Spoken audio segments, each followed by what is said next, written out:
நீ சர்ஜரிஸ்ல AI advancements என்னென்ன வந்திருக்குடா? நீ சர்ஜரிஸில் முன்னாடி நம்ம சர்ஜரி பண்ணும்போது மேனுவலாக சர்ஜரி பண்ணாங்க. இப்போ லேட்டஸ்ட் என்னன்னா ரோபாட்டிக் பண்ணுறோம். இப்போ அது ரோபாட்டிக்கில் என்ன லேட்டஸ்ட்னா ரோபாட்டிக் உள்ளே நம்ம ஏஐ இன்டகிரேட் பண்ணி ஏஐ அட்வான்சஸ் வருது. நீ சர்ஜரியில் மெயின் இம்பார்ட்டன்ட் நீ ரிப்ளேஸ்மெண்ட் ஹிப் ரிப்ளேஸ்மெண்ட் பண்ணும்போது அந்த பேலன்சிங் ரொம்ப முக்கியமான, அந்த நம்ம அலைன்மெண்ட் எப்படி பண்ணுறோம் அது முக்கியமான. இப்போ ஏஐ பண்ணும்போது என்ன ஆகும்னா அந்த சாஃப்ட்வேர் டிப்பிக்கலி நான் இப்படி பண்ணுற சர்ஜன் இப்படி பண்ணுறாங்க சர்ஜரி அது கற்றுடும்.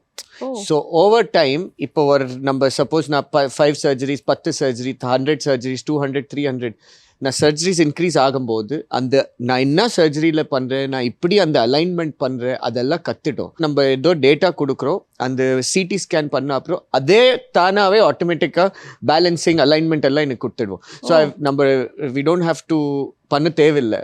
ஸோ அந்த டைம் கம்மியாகும், அக்யூரசி பெட்டர் ஆகும், and life of the implant நல்லா வரும்.